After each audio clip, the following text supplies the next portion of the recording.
ये नाम तो उनका गुरु प्रदत्त नाम था। धर्म सम्राट स्वामी करपात्री जी से उन्होंने संन्यास लिया था और वे जज स्वामी के नाम से प्रसिद्ध थे।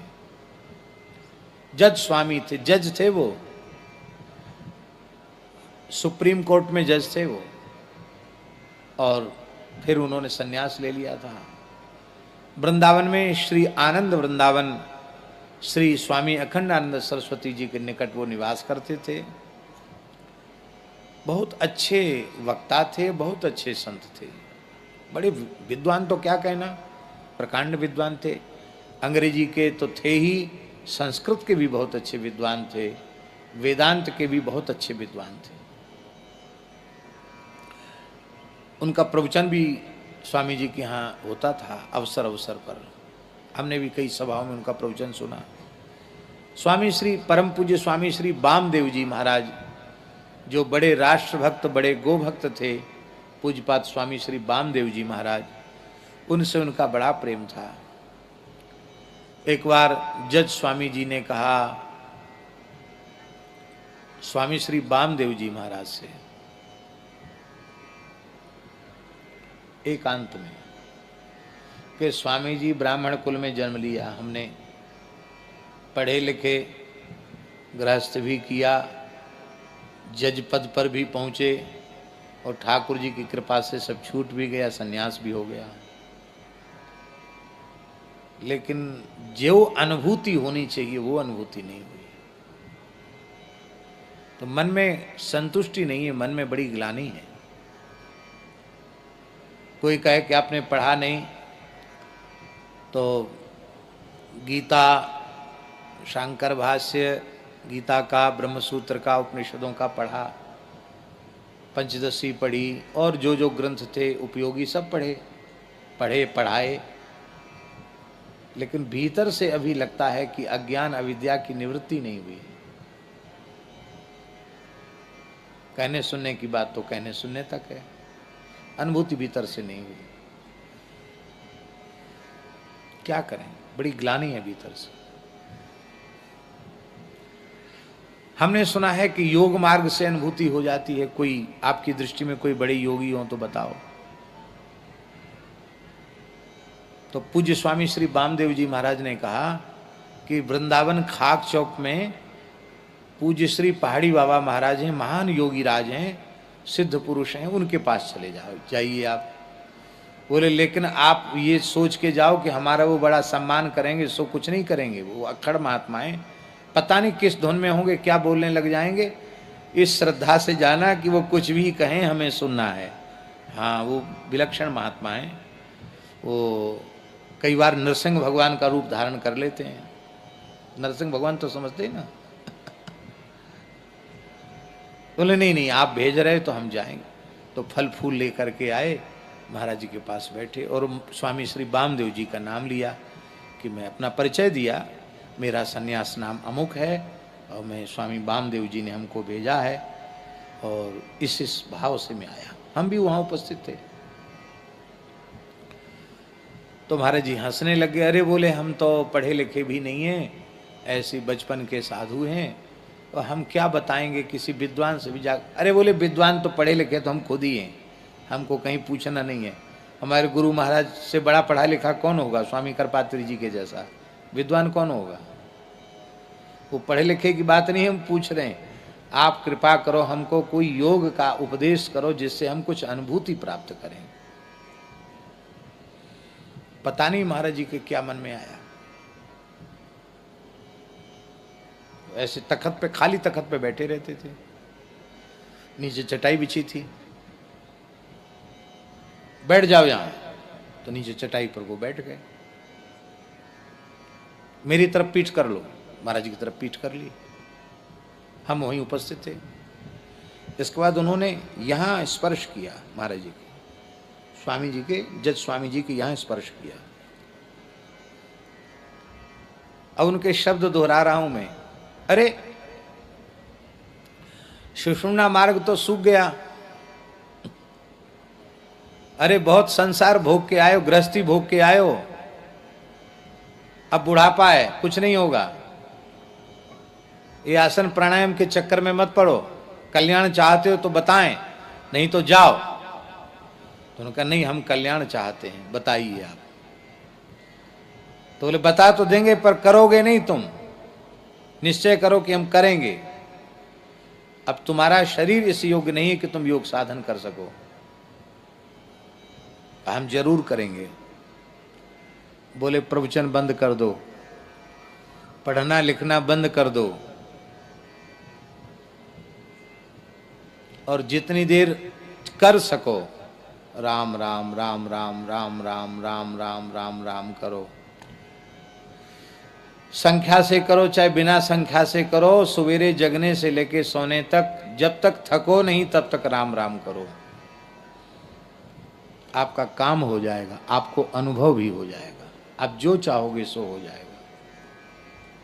महाराज जी हम आपको क्या कहें, कैसी श्रद्धा थी पूज्य जज स्वामी जी की। उन्होंने बहुत गदगद होकर के कहा कि मैं स्वीकार करता हूं। लग गए, पढ़ना पढ़ाना छोड़ दिया, प्रवचन करना छोड़ दिया, और अखंडानंद आश्रम में बाहर निकलते ही नहीं, भजन में लगे रहते। तो महाराज जी हमसे बोले एक दिन, ए अमुकदास जाओ वो महात्मा की खबर लेके आओ, कैसे हैं, ठीक ठाक हैं, भजन वजन कर रहे हैं कि नहीं कर रहे हैं। तो हम कहा ठीक है। तो हम अखंडानंद आश्रम गए, तो वो अपने कमरे में बैठ करके, वो महात्मा लोग हजारा माला रखते हैं ना, तो हजारा माला रखे थे तुलसी की, और उसी से बैठ के बहुत ध्यान पूर्वक आंख बंद करके धीरे धीरे नाम, बहुत हड़बड़ी से नहीं, बड़े धीरे धीरे नाम जप कर रहे थे। तो हमने देखा महाराज जी ध्यान में, तो हम बैठ गए, थोड़ी देर बैठे। बाद में किसी ने कहा कि वो आए हैं, तो फिर वो बाहर पधारे।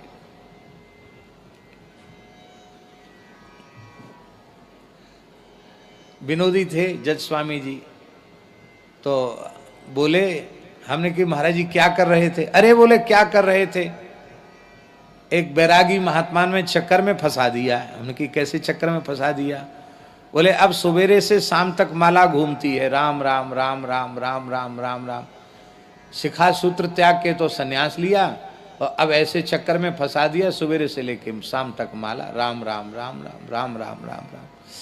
तो हमने भी हंसकर कहा कि महाराज चक्कर में फंसा अनुभव हो रहा है कि कुछ अनुभव हो रहा है। इतना सुनते ही वे गदगद हो गए।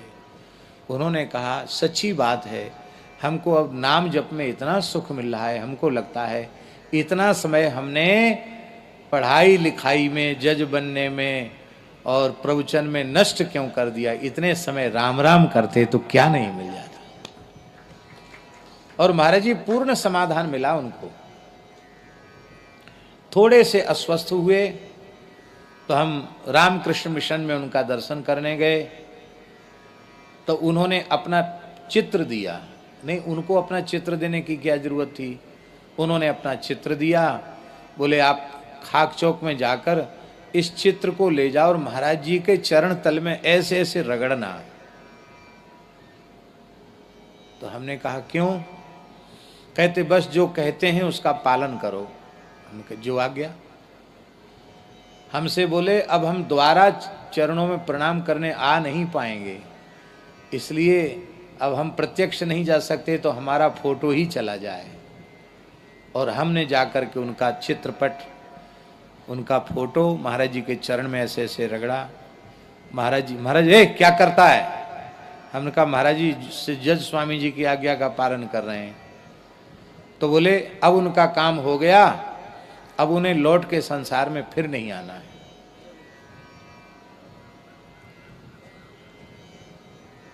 और आज हमने किया है, संभवतः उसी रात्रि को वे ब्रह्मलीन हो गए। इसलिए जन दरिया एक राम भजन बिन, घट घट में घर वासा, संतो कहा गृहस्थ कहा त्यागी। इसलिए एक ही साधन सब रिद्धि सिद्धि साध रे। एक ही साधन सब रिद्धि सिद्धि साध रे। भलो जो है कुछ जो है दाहिनो जो बाम रे। हाँ भलो जो है कुछ जो है दाहिनो जो। श्री जय जय श्री सीताराम।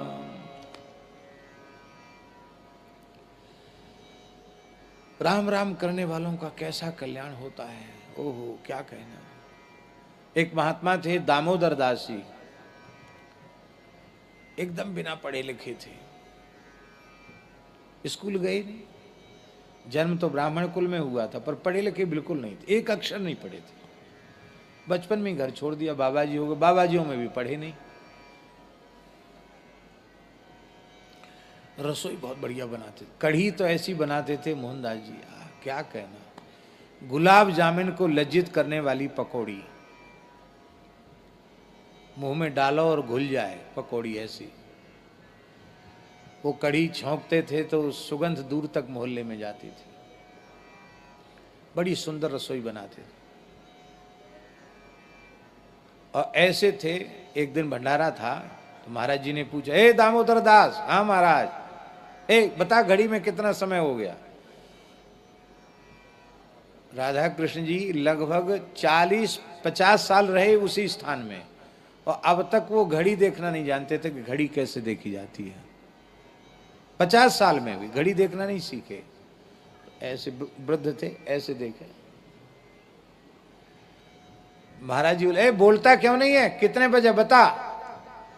महाराज हो नाव जानत, देहाती भाषा बोलते थे। हो नाव जानत, इधर मुरैना तरफ के थे। हो नाव जानत, बड़ी सुई छोटी सुई ते 4 अंगरा दूर है। अब हिसाब लगा लो, बड़ी सुई छोटी सुई से 4 अंगुल दूर है, हिसाब आप लगा लो। हम समय के बारे में नहीं जानते। महाराज जी बोले, दामोदर दास। कहाँ महाराज, आज कौन सी तिथि है। बोले महाराज बैसाख पूर्णिमा है, तो बैसाख की विदाई नहीं करोगे। बोले हाँ करेंगे विदाई। कैसे करोगे। बोले कढ़ी पकौड़ी बेसन की, रास्ता पकड़ो टेशन की। तो कढ़ी पकौड़ी बनाएंगे। ठीक है, तो सुंदर उन्होंने कढ़ी छौंक दी, कढ़ी बन गई। अब कुछ नित्य नियम बकाया था, तो आए तो रसोई घर में कोई पंखा थोड़ी लगे रहते हैं। फिर आए तो फिर स्नान किया, स्नान करके 12 तिलक धारण किए। बोले हमारा काम हो गया, कढ़ी बन गई। और स्नान करके ठाकुर जी के जगमोहन में 12 तिलक लगा के हजारा माला लेकर के बैठे, मंत्राज का जप करने। रसोई पूरी तैयार भई। महाराज ने कहा भैया दामोदर दास को बुलाओ कि बैठे ही रहेगा माला लेके। वहां जाके देखा तो वो तो मंत्र राज का जप करते करते भगवत धाम चले गए। ठाकुर जी का मंदिर खुला हुआ है, सामने बैठे हैं। क्या भाग्यशाली मृत्यु। 12 तिलक लगे हुए हैं, हजारा माला कंठ में है, माला हाथ में है, सुमरनी हाथ में है, नेत्र बंद। पता ही नहीं कि महात्मा पधार गए। किसी ने छुआ तो पता चला कि तो गए। ये है भजन की महिमा, ये है सेवा की महिमा। बोलो भक्तवत्सल भगवान की जय। नाम का उच्चारण करके, नाम का आश्रय लेकर किरात हूण आंध्र पुलिंद पुलकस आभीर कंक यवन खस आदि पाप योनियों में जन्म लेने वाले जीव भी राम नाम का उच्चारण करके पवित्र हो गए। अजामिल जैसे महापातकी शोक रहित हो गए। इन्होंने श्रद्धा से नहीं लिया था, किसने किसी बहाने से, किसी ने किसी बहाने से। और तू स्नेह पूर्वक कहीं नाम जप करने लग जाए तब तो कहना ही क्या है। प्रेम पूर्वक नाम जप करने लग जाए तब तो कहना ही क्या है। उसके फल की कोई उसके फल का कोई कथन नहीं कर सकता। स्वल्पापि नाम स्मृतिरादि पुंसः क्षयं करोत्याहित पापरासे प्रत्यक्षतः किं पुनरत्त दृष्टम संकीर्तिते नाम निज नार्दनस्थ। पद्म पुराण में वशिष्ठ जी महाराज अम्बरीश जी को समझा रहे हैं, आदि पुरुष परमात्मा के नामों की थोड़ी भी स्मृति सारे संचित पापों को जलाकर भस्म कर देती है। यह बात प्रत्यक्ष दिखाई पड़ी है। फिर जो प्रेम पूर्वक भाव पूर्वक भगवान के नामों का कीर्तन करते हैं उन्हें किस फल की प्राप्ति होगी, वशिष्ठ जी कहते ये कहने की सामर्थ्य हमारी नहीं है।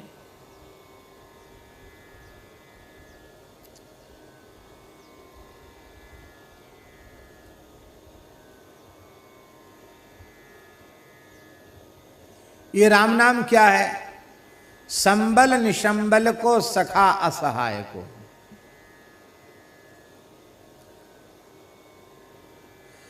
जिनके पास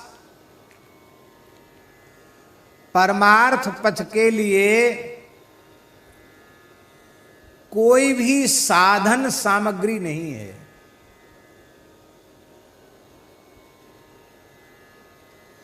आपको यहां से अयोध्या जी जाना है तो चलने की शक्ति और अयोध्या तक पहुंचने की, साध्य आपका अयोध्या हुआ तो अयोध्या तक पहुंचने की जो भी सामग्री है, साधन सामग्री, क्या उस साधन सामग्री के बिना आप श्री अयोध्या जी पहुंच सकते हैं? नहीं पहुंच सकते हैं। साधन सामग्री की बड़ी भारी महिमा है। तो परमार्थ पथ पर तो चलना चाहते हैं पर वे साधन सामग्री से सर्वथा शून्य हैं। ऐसे लोगों की साधन सामग्री क्या है? हनुमान नाटक में हनुमान जी कह रहे हैं, पाथेयम यन मुमुक्षो सपदि परपद प्राप्तये प्रस्थितस्य। भगवान के चरणों तक जो पहुंचना चाहते हैं उनके लिए पाथेय है। पाथेय माने साधन है श्री राम नाम। बिना राम नाम के भगवान की सन्निधि में कोई नहीं पहुंच सकता।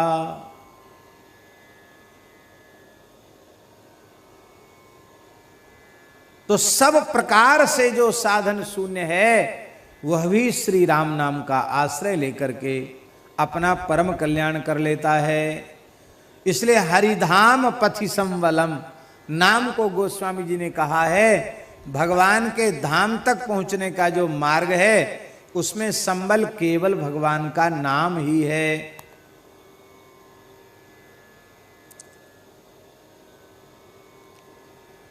दूसरी बात क्या है? ये तो पारमार्थिक बात हुई। और लौकिक बात क्या हुई? लौकिक बात यह है, विनय पत्रिका में ही गोस्वामी जी कह रहे हैं, रोटी लूगा नीके राखे आगे हु की वेद भाग है।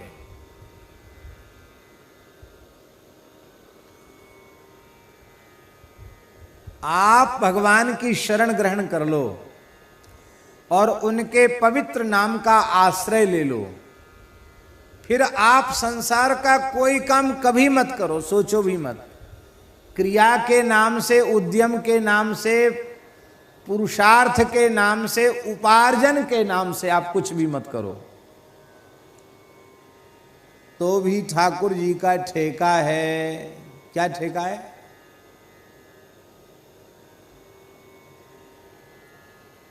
क्या ठेका है ठाकुर जी का?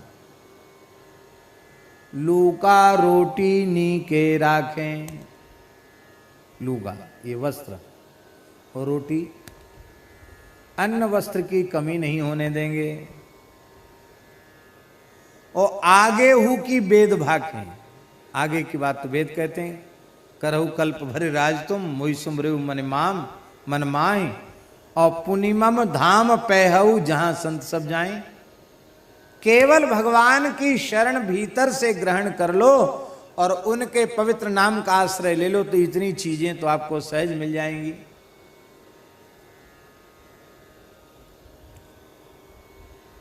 हमारे वृंदावन में एक बड़े वैराग्यवान अनुरागी नामनिष्ठ महापुरुष थे, परम पूज्य बाबा श्री चंद्रशेखर दास जी महाराज। भजन का साक्षात स्वरूप ही थे, बड़ा अद्भुत जीवन था उनका। दास पर भी उनकी अपार कृपा थी, बड़ा वात्सल्य था। पूज्य श्री चंद्रशेखर बाबा के पावन चरणों में हम प्रणाम करते हैं। बड़े उच्च कोटि के महात्मा थे।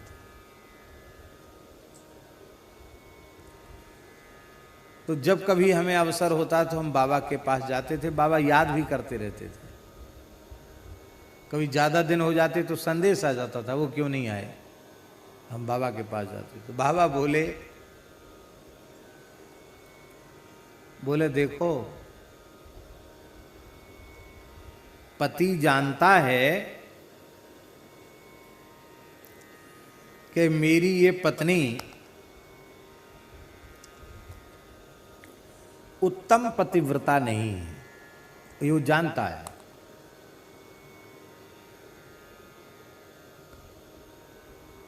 उत्तम पतिव्रता नहीं ये वो जानता है, लेकिन यह जानने के बाद भी अपनी पत्नी होने के नाते उसे अन्न वस्त्र आभूषण आदि देता है कि नहीं देता है।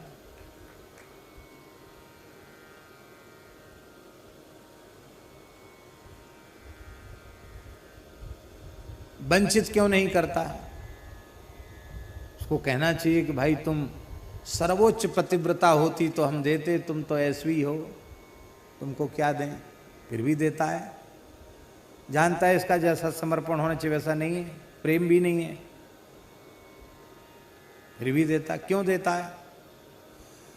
क्योंकि भले ही पति जानता है कि इसका उत्तम समर्पण नहीं है, उत्तम पतिव्रता नहीं है, वो तो जानता है, लेकिन संसार में प्रसिद्धि यही होती है कि यह अमुक की पत्नी है।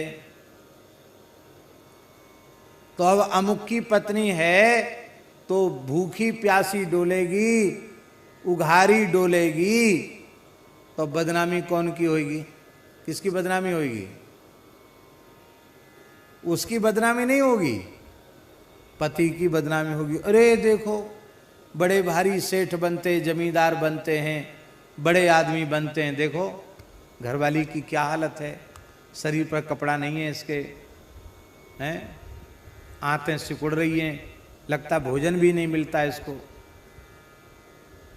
तो ये बात कहकर बाबा रोने लगे और बाबा ने कहा, उल्टा स्त्रियों के समान हम जीवों की दशा है, पर गुरुदेव भगवान ने ठाकुर जी से पाण ग्रहण करा दिया है। संसार में तो प्रसिद्धि हो ही गई है कि हम भगवान के हैं, भगवान के हैं, भगवान के हैं। ये नाम मात्र का जो नाता है, इस नाते के कारण ठाकुर जी कितना निर्वाह कर रहे हैं। बाबा ने कई इतिहास बताए।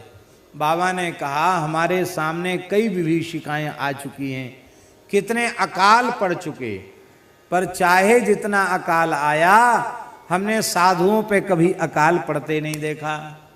कहते जब अकाल पड़ा तो सेवा और ज्यादा बढ़ गई। इसका मतलब ठाकुर जी और लोगों की चिंता करें न करें, हमारे नाम पर जिन्होंने लंगोटी लगाई है, तिलक लगाया है, अब वो भूखे प्यासे रहेंगे। हाँ, अपनी इच्छा से कोई भली रह जा भूखा प्यासा, पर ठाकुर जी की ओर से कोई भूखा प्यासा नहीं रह सकता, नाम मात्र का।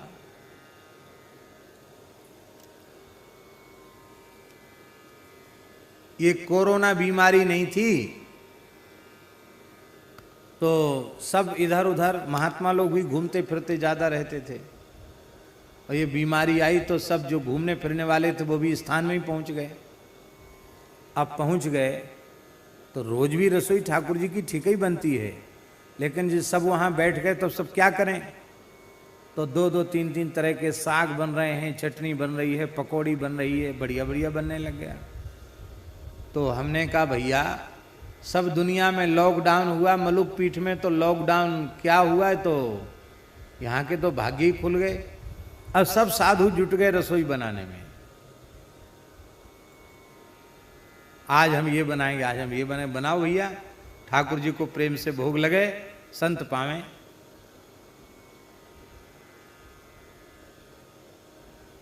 ठाकुर जी ने कहा भैया सब दुनिया में लॉकडाउन है, लेकिन तुम हमारे हो, नाम मात्र के लिए भी हमारे हो, तो तुम्हारे लिए लॉकडाउन। बोलो वृंदावन बिहारी। न तो एक भी दिन सत्संग छूटा। ब्रजभूमि का इतने लंबे समय तक निवास कहां भाग्य में था, सोचते थे कभी ऐसा होगा क्या। सब कुछ अनुकूल ही अनुकूल हुआ, समझ में नहीं आता। हमको ऐसा लगता है, भली प्रतिकूलता वाली बात सबके सामने भी है, पर हमको ऐसा लगता है ये कोरोना नहीं है, ये श्री ठाकुर जी की करुणा हम सब जीवों पर बरसी है। दुनिया के लिए कोरोना है, हम सब के लिए भगवान की करुणा है, जो धाम का आश्रय, श्री नाम का आश्रय, संतों की सन्निधि, गौ माता की सन्निधि, इस बहाने से हम लोगों को प्राप्त हो रही है।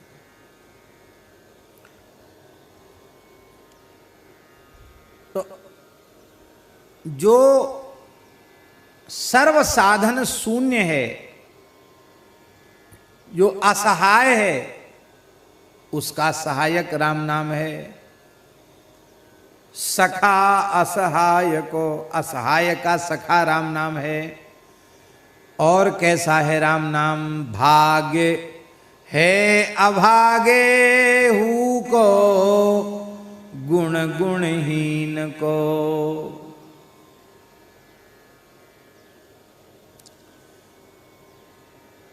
जो सर्वथा भाग्यहीन था संसार की दृष्टि में, अब हरि गुरु संतों की कृपा हो गई और श्री नाम की प्राप्ति हो गई और नाम का आश्रय उसने ले लिया, तो महाराज सारा संसार जिसे भाग्यहीन कहता था, अब लोग कहते हैं भैया इससे बड़ा भाग्यशाली और कोई दूसरा नहीं है। फिर ऐश्वर्य उसके पीछे पीछे चलता है, उसको ऐश्वर्य के पीछे नहीं जाना पड़ता है।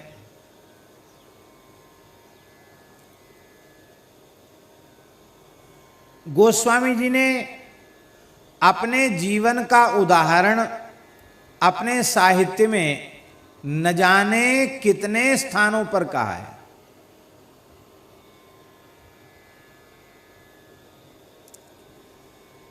विनय पत्रिका में एक जगह गोस्वामी जी कहते हैं, चाटत रहो स्वान पातर ज्यों, कबहू न पेट भरो, सोहो चाखत नाम सुधारस, पेखत परसु धरो, भरोसो जाहि दूसरो सो करो, मोको तो राम को नाम काम तरु, कली कल्याण फरो।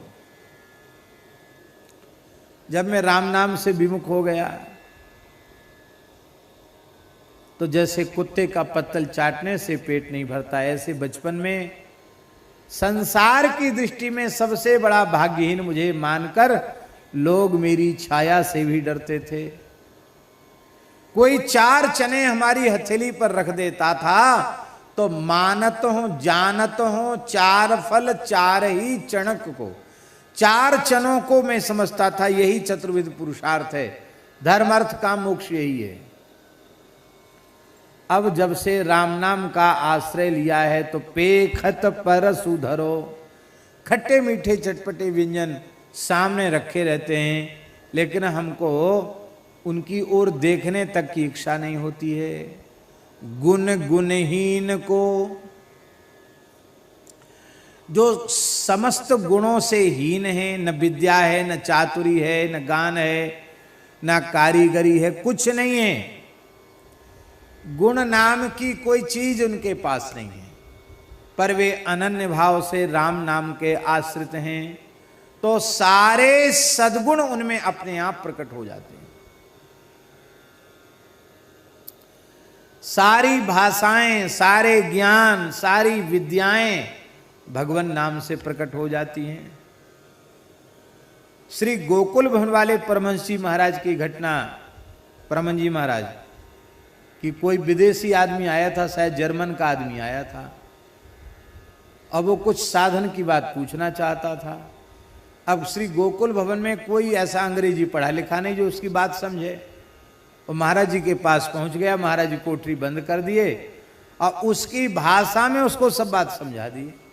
लो, अब महाराज जी कितना दर्जा पढ़े थे बचपन में? थोड़ा बहुत, 2 दर्जा। महाराज जी 2 दर्जा पढ़े थे बचपन में। पूज्य श्री परमहंस जी गोकुल भवन वाले महाराज जी 2 दर्जा पढ़े थे और जर्मन के व्यक्ति को जर्मनी भाषा में बोलकर उसकी जिज्ञासाओं का समाधान कर दिया। गुण गुणहीन को कोई गुण नहीं, कोई विद्या नहीं, पर राम नाम है तो सारे गुण, सारी विद्याएं अपने आप आ जाएंगी।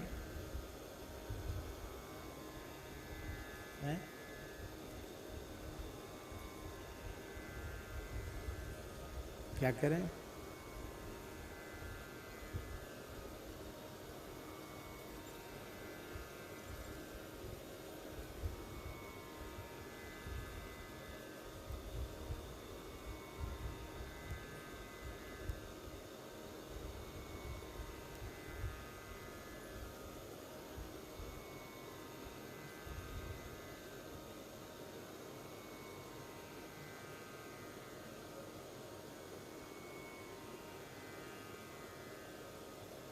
श्री वृंदावन बिहारी लाल की जय।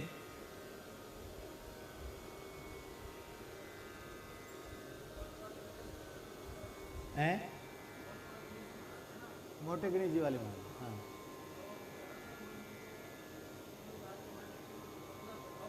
जी जी।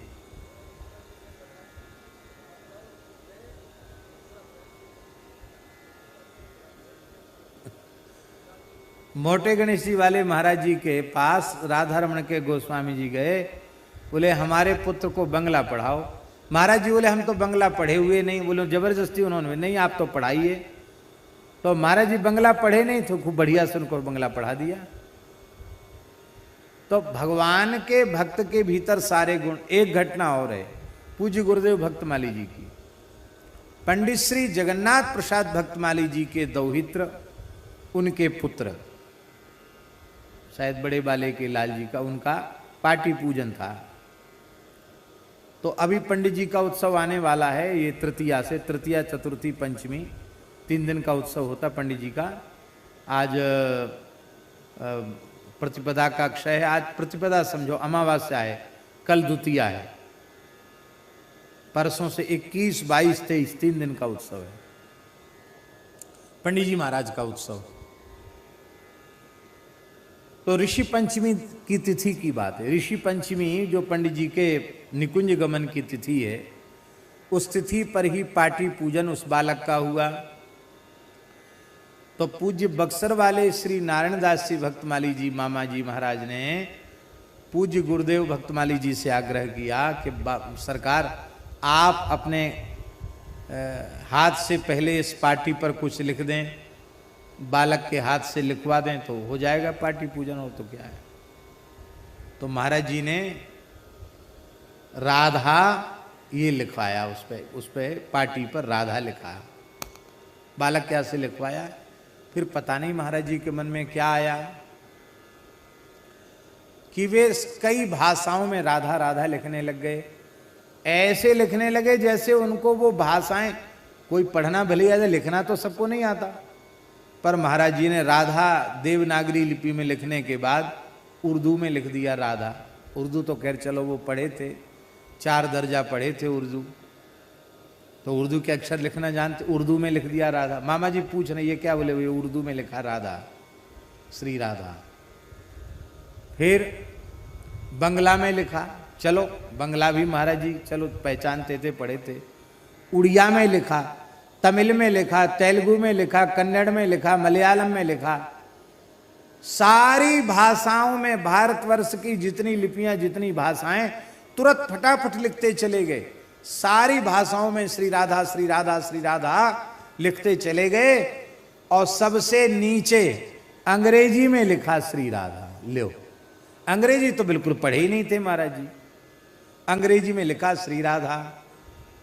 अब मामा जी चश्मा लगाए ऐसे देख रहे थे, सब आश्चर्यचकित पड़ गए, इतनी भाषाओं में राधा राधा कैसे लिख, इतने जल्दी जल्दी कैसे लिख दिया।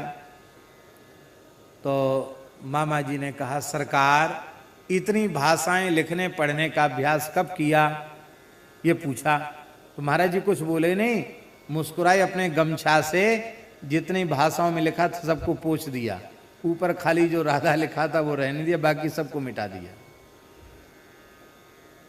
आशय क्या हुआ, सारी विद्याएं, सारी कलाएं, सारी भाषाएं जहां से प्रकट होती हैं वे जब हृदय में विराज गए हैं, उनका नाम हृदय में विराजमान हो गया है, तो कौन सी विद्या, कौन सी कला ऐसी है जो भगवत भक्त के निकट ना आ जाए, हरि नाम निष्ठ के निकट ना आ जाए। श्री कबीरदास जी महाराज पढ़े लिखे नहीं थे, यही बात प्रसिद्ध है, कबीरदास जी पढ़े लिखे नहीं थे। आप लोग कहेंगे कैसे, कबीरदास जी ने खुद कहा, मसी कागज छुओ नहीं, कलम गही नहीं हाथ। कागज तो कभी छुआ नहीं, कलम दबात कभी पकड़ी नहीं, पढ़े लिखे तो थे ही नहीं कबीरदास जी महाराज। और श्री कबीरदास जी के साहित्य पर न जाने कितने लोग पीएचडी कर चुके हैं, डीलिट पीएचडी कबीर जी के साहित्य पर लोग कर चुके हैं, शोध कर चुके हैं, फिर भी लोग तमाम कबीरदास जी की साखियों का अर्थ ही नहीं लगा पाते, ऐसी विचित्र का साखियां हैं उनकी। एक बहुत बड़े विद्वान आए, विश्वविद्यालय में थे विभागाध्यक्ष, खाक चौक में पूज्य पहाड़ी बाबा के पास आए, लोगों ने परिचय दिया, महाराज बहुत बड़े विद्वान हैं, पीएचडी डीलिट हैं। महाराज बोले क्या होता है पीएचडी डीलिट, उनको समझाया ऐसे ऐसे होता। अच्छा आपने किस विषय के ऊपर लिखा है, ग्रंथ लिखा, ग्रंथ लिखा है, बोले हाँ ग्रंथ लिखा। बोले हमने कबीरदास जी के बीजक के ऊपर शोध किया। अच्छा बहुत अच्छी बात, वाह। चर्चा चलने लगी, महाराज जी बोले कबीरदास जी की एक वाणी का अर्थ हमको समझाओ। ऐसे हंस के बोले, दास कबीर की उल्टी बाणी, बरसे कंबल भीजे पानी। बताओ क्या अर्थ है। वो महाराज जिसने शोध प्रबंध लिखा था वो चकरा गया, बोला ये कहाँ है। महाराज बोले बीजक में ही है ये। बोले सधुक्कड़ी भाषा होती है, अब साधुओं का सधुक्कड़ी भाषा में क्या कहने का आशय है, मुहावरे होते हैं, ये होता है। इधर उधर की बातें हाँकता रहा, संतुष्ट नहीं कर पाए महाराज जी। महाराज जी बोले तुमने अर्थ तो बताया नहीं, इधर उधर की बातें कर रहे हो, अर्थ तो बताया नहीं। तो बोले महाराज सोच के बताएंगे। सोच के बताना। तो जहां रुके थे बोले हम सवेरे आएंगे। माने कि ठीक है। वो सवेरे आए नहीं, चले गए। कहा कहाँ गए भाई, बोले वो आएंगे नहीं, वो चले गए। क्यों, अर्थ लगा ही नहीं उनको। महाराज जी बोले देह गेह में आसक्त भोगी पुरुष जीवन मुक्त संत श्री कबीरदास जी की वाणी का अर्थ कहां से लगाएंगे। फिर हमने पूछा महाराज जी इसका अर्थ क्या है, बरसे कंबल भीजे पानी। तो महाराज जी ने हमको अर्थ समझाया, ये अर्थ है इसका, बरसे कंबल भीजे पानी।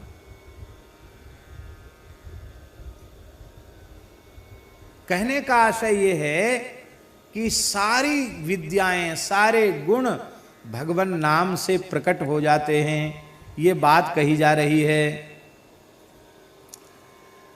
भाग है अभागे हु को, गुण गुणहीन को, गाहक गरीब को, दयालु दान दीन को। गाहक गरीब को, ये बड़ी ऊंची बात है।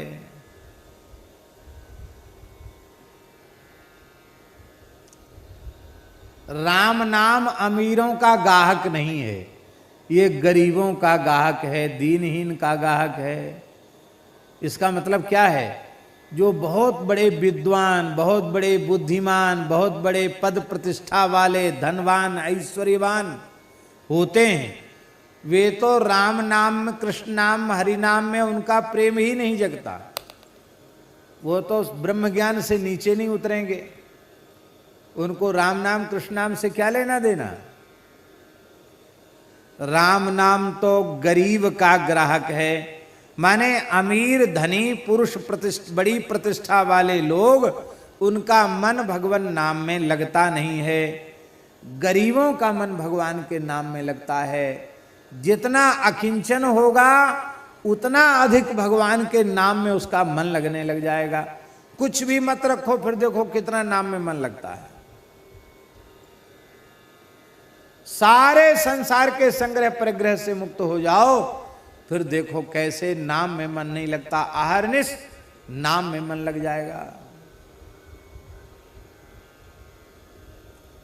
महाराज जी, कुंती स्तुति में कुंती जी ने एक बड़ी प्यारी बात कही। कुंती जी कहती हैं, जन्मैश्वर्य श्रुतः श्रीभिः एधमान मदपुमान नैवारहत्यभिधातुं वै त्वाम अकिंचन गोचरम।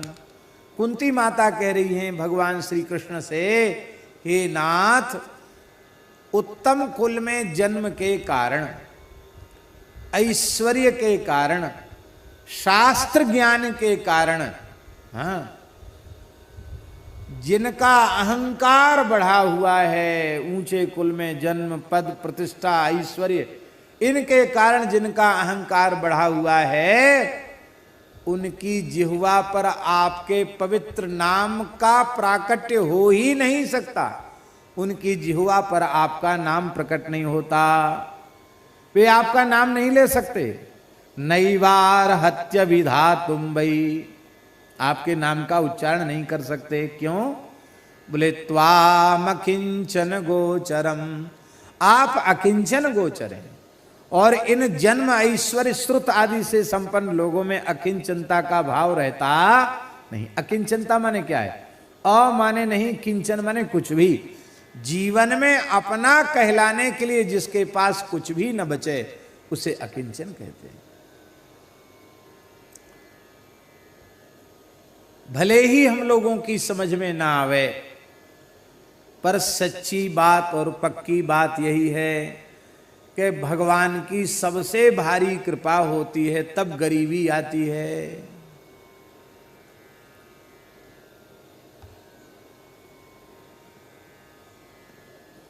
भगवान की कृपा से गरीबी आती है।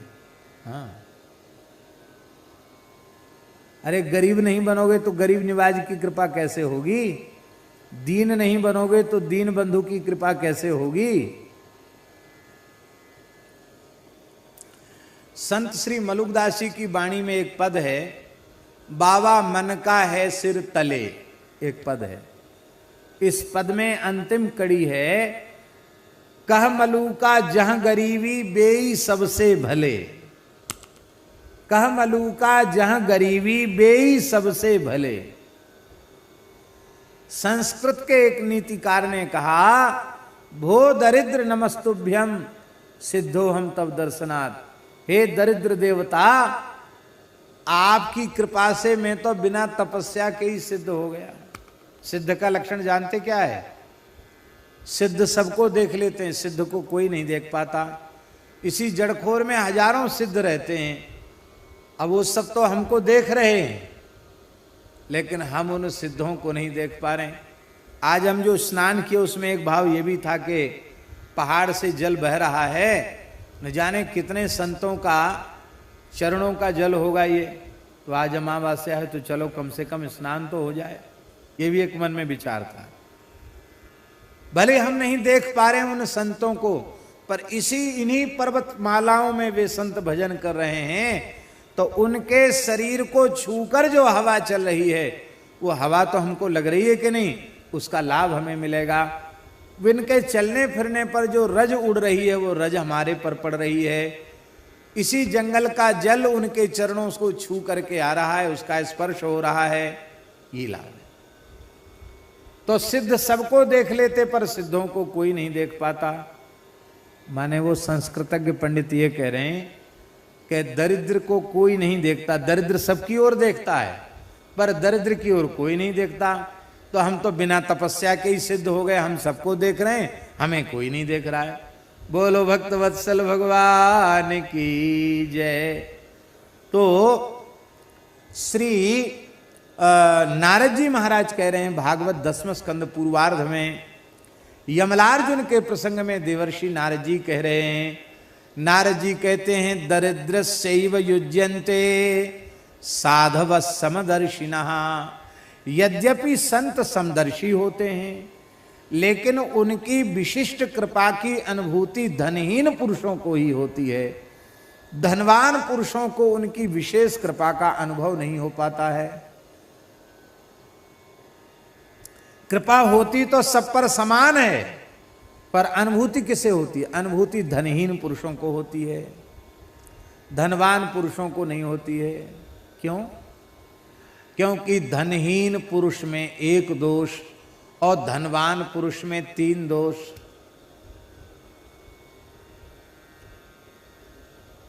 तीन दोष कौन कौन है? धनाभिमान,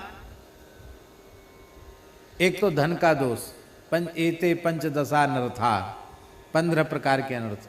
वो 15 न लेकर एक ही, धन के सारे दोष।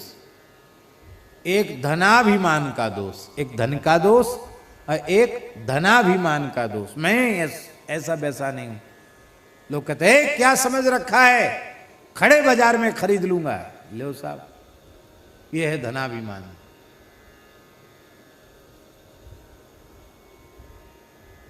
धन का दोष, धनाभिमान का दोष। तीसरा दोष होता धन की तृष्णा का दोष। जितना धन आता चला जाएगा तृष्णा उड़ती बढ़ती चली जाएगी। जिम प्रति लाभ लोभ अधिकाई। और धनहीन पुरुष में एक दोष होता है, धन है ही नहीं तो 15 दोषों से तो बच ही गया। और धन ही नहीं है तो अभिमान बेचारा क्यों करेगा? काय बात का अभिमान करेगा? हैं? मोटे गणेशी वाले महाराज जी कहते थे कि किसी व्यक्ति की जेब में कानी कौड़ी न हो और करोड़ों की बात करे, अभिमान करोड़ों का करे, तो क्या उसको लोग क्या समझेंगे? पागल ही समझेंगे। फूटी कौड़ी जेब में नहीं है, करोड़ों की बात कर रहा है। तो पूज्य मोटे गणेशी वाले महाराज जी तो इस भाव से कहते थे कि भजन की नाम जप की पूंजी नहीं है पास में और बातें लंबी चौड़ी कर रहे हो, तो मूर्खों की समाज में तो लोग कहेंगे कि आप बहुत अच्छा बोलते हैं, लेकिन संतों की सभा में आपकी इन बातों का कोई प्रभाव नहीं पड़ेगा, क्योंकि स्वयं आपके पास भजन की पूंजी नहीं है।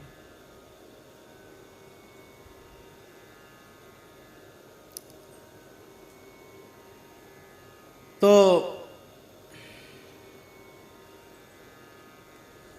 धन नहीं है तो धनाभिमान कहां से आएगा? एक दोष जरूर उसमें रहता, तृष्णा का दोष। उसके भी मन में आता है कि और बड़ा मकान हो जाए, थोड़े और खेत बढ़ जाएं, कहीं से भी धन आ जाए, कैसे भी मिल जाए। और कहीं कुसंग में पड़ गया तो लॉटरी के चक्कर में पड़ जाएगा, लॉटरी लगाने लग जाएगा, चाहे और भी उठपटांग उपाय से धन चाहेगा। उसकी इच्छा तो होती कि हमारे पास भी धन आवे। अब पता नहीं वो पुरानी, पहले पुरानी सत्यनारायण कथा पुस्तक चलती थी तो उसमें कुछ हिंदी की टीका में कुछ दोहा चौपाई वगैरह भी लिखी रहती थी उसमें। तो एक हमको याद है, उस संस्कृत तो नहीं है शुद्ध, लेकिन वो याद आ गई तो बोल देते हैं। टका धर्मम टका कर्मम टका ही परमम तपः यस्य गेहे टका नास्ति हा टका टक टकायते है। पुरानी एक सत्यनारायण कथा की पोथी में है ये, हा टका टक टकायते। टका के लिए टकटकी लगा कर देखता, ये बेचारे में दोष होता है, हा टका टक टकायते। इस दोष की निवृत्ति संतों के संग से बहुत जल्दी हो जाती है। क्योंकि संतों की शरण में पहुंचने के बाद पता चल जाता है, पायो जी में तो राम रतन धन पायो, वस्तु अमोलक दी मेरे सतगुरु, कृपा करी अपनायो, पायो जी में तो राम रतन धन पायो। खर्चे न खूटे चोर नहीं लूटे, दिन दिन बढ़त सवायो। तो असली संपत्ति भगवान नाम ही है, हरि नाम असली संपत्ति है। इसका ज्ञान उसको हो जाएगा तो नकली चीज के संग्रह में क्यों लगेगा, असली चीज के ही संग्रह में लगेगा। आज प्रातः काल की प्रार्थना में स्वामी जी की कैसेट में स्वामी जी एक बड़ी अच्छी बात कह रहे थे। वो कह रहे थे कि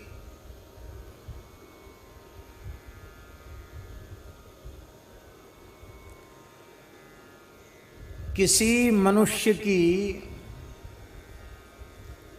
100 वर्ष की आयु है, तो 100 वर्ष की आयु में उसकी आयु 50 साल उसके हो गए, तो 50 साल का वो नहीं हुआ, यही बोले थे ना, 50 वर्ष का नहीं हुआ। भगवान ने जो आयु उसको दे रखी थी उसमें से 50 साल नष्ट हो गए हैं। हाँ, 50 साल मर गया, कहते हम 50 साल के, 50 साल तक जिए नहीं, 50 साल के मर गए। हर क्षण मर रहा है, हर क्षण मर रहा है, हर क्षण नष्ट हो रहा है। तो विनाशी है ये सब चीजें, अविनाशी क्या है? राम नाम सत्य है, यही अविनाशी है। हमारे महाराज जी सवेरे सवेरे बाल भोग बनाते थे, तो कभी कभी जो धुन आ जाती वही कीर्तन करने लग जाते। एक बार महाराज जी कीर्तन कर रहे थे, राम नाम सत्य है, राम नाम सत्य है, गोपाल नाम सत्य है, राम नाम सत्य है, यही कहते हुए पूरी रसोई बनाई महाराज जी ने। और जब पुस्तकालय में आकर बैठे, तिलक लगाने लगे, तो हमने कहा महाराज जी आज तो आप ये कीर्तन कर रहे थे। बोले सबसे उत्तम कीर्तन तो वही है, पर पंडित जी बात ऐसी है कि किसी के घर में बालक का जन्मोत्सव हो तब ये कीर्तन मत कराने लग जाना, राम नाम सत्य है, गोपाल नाम सत्य है, नहीं दक्षिणा नहीं मिलेगी, पिटाई हो जाएगी। और किसी के विवाह में जाके भी ये कीर्तन मत कराना, राम नाम सत्य है, गोपाल नाम सत्य है, वहाँ भी पूजा हो जाएगी। तो बोले संसार के लोग समझते नहीं हैं, हृदय से स्वीकार नहीं करते हैं, पर कितना बढ़िया कीर्तन है, राम नाम सत्य है, राम नाम सत्य है, सत्य बोलो गत्य है, सबसे बढ़िया कीर्तन है। ये तत्वज्ञानी संतों की दृष्टि ऐसी होती है। तो ये नाम महाराज जो हैं, गाहक गरीब को। अब यहां एक प्रश्न है, अम्बरीश जी महाराज सप्तद्वीपवती पृथ्वी के एक छत्र सम्राट थे। सुखदेव जी महाराज ने कहा, अव्ययाम च श्रियम लब्ध्वा विभवम चातुलम भुवि। अव्यय लक्ष्मी थी, कोई था नहीं थी कितना धन था उनके पास। इस धरती पर अम्बरीश जी के जैसा वैभव किसी के पास नहीं था। फिर अम्बरीश जी की जिह्वा पर निरंतर नाम कैसे रहता था, ये प्रश्न हो सकते हैं, तो गरीब नहीं थे। अम्बरीशो महाभागः सप्तद्वीपवती महीम अव्ययाम च श्रियम लब्ध्वा विभवम चातुलम भुवि। फिर वो भजन कैसे करते थे, यहां तो गरीब नहीं थे वो। कैसा भजन करते थे अम्बरीश जी? सबई मनहा कृष्ण पदारविंदयोर वचांसि वैकुंठ गुणानुवर्णने करौ हरेर मंदिर मार्जनादिषु श्रुतिम चकाराच्युत सत्कथोदय। ऐसी भक्ति है अम्बरीश जी महाराज की। उनकी वाणियां वचांसी, बहुवचन है महाराज, वचः वचसी वचांसी, भगवान के गुणानुवाद के वर्णन में उनकी समस्त वाणियां, माने परापश्यंती मध्यमा वैखरी, चारों वाणियों से भगवत गुणगान करते थे। चारों में भगवान नाम व्याप्त रहता था। ऐसे अम्बरीश जी महाराज अपनी समस्त इंद्रियों से इंद्रियों के अधीश्वर भगवान की सेवा करते। इसका आशय क्या है? इसका आशय ये है कि इतने बड़े श्री संपन्न होकर भी वे अपने को श्री संपन्न नहीं मानते थे। क्यों? बोले वासुदेवे भगवती तद भक्तेषु च साधुषु प्राप्तो भावम परम विश्वम ये नेदम लोष्टवत् स्मृतम। भगवान और भगवान के भक्तों में, संतों में ऐसा प्रेम बढ़ गया था अम्बरीश जी को कि सारे संसार की संपत्ति मिट्टी के ढेले के जैसी व्यर्थ दिखाई पड़ती थी। इसका आशय यह है कि राम नाम का आश्रय जिन्हें प्राप्त होता है वे सारे संसार के वैभव से युक्त होकर भी उससे मुक्त रहते हैं, क्योंकि उसके प्रति उनका राग नहीं होता है। तम मैंने स्वप्न संस्तुतम, जैसे स्वप्न के पदार्थ कल्पित हैं, मिथ्या हैं, ऐसे ही संसार के पदार्थों को स्वप्न के समान वे देखते हैं। इसलिए उनकी भक्ति प्रभावित होती नहीं है। इसका मतलब है अकिंचन दो प्रकार के होते हैं, एक सुदामा जी के जैसे अकिंचन जिनके पास कुछ है ही नहीं, और एक अम्बरीश जी की कोटि के अकिंचन जिनके पास सब कुछ है पर अपना कहलाने के लिए केवल ठाकुर जी श्री जी हैं। ये एक अकिंचनता का भाव। ये इसलिए परम अकिंचन प्रिय हरि केरे ताते कहीं संत सुखटे संत श्रुति टेरे। संत और श्रुति टेर करके कहते हैं दयाल दान दीन को, ये दीनों को देने वाले हैं। जो संपत्ति शिव रावण ही दीन दिए 10 मात, सोई संपदा विभीषण ही सकुचि दीन रघुनाथ। अस प्रभु छाड़ी भजहि जे आना, ते नर पशु बिन पूछ विषाणा। ऐसे भगवान को छोड़ करके जो किसी दूसरे का आश्रय लेते हैं वे तो बिना सींग पूंछ के पशु हैं। और कैसा है राम नाम? सब राम नाम के विशेषण है महाराज जी। कुल अकुलीन को सुनियो है वेद साखी है। कहते वेद साक्षी हैं, वेद भगवान प्रमाण हैं। अंत्यज कुल में उत्पन्न होने वाला व्यक्ति भी राम नाम का आश्रय ले ले तो बड़े से बड़े कुलीनों के द्वारा भी वह पूजनीय हो जाता।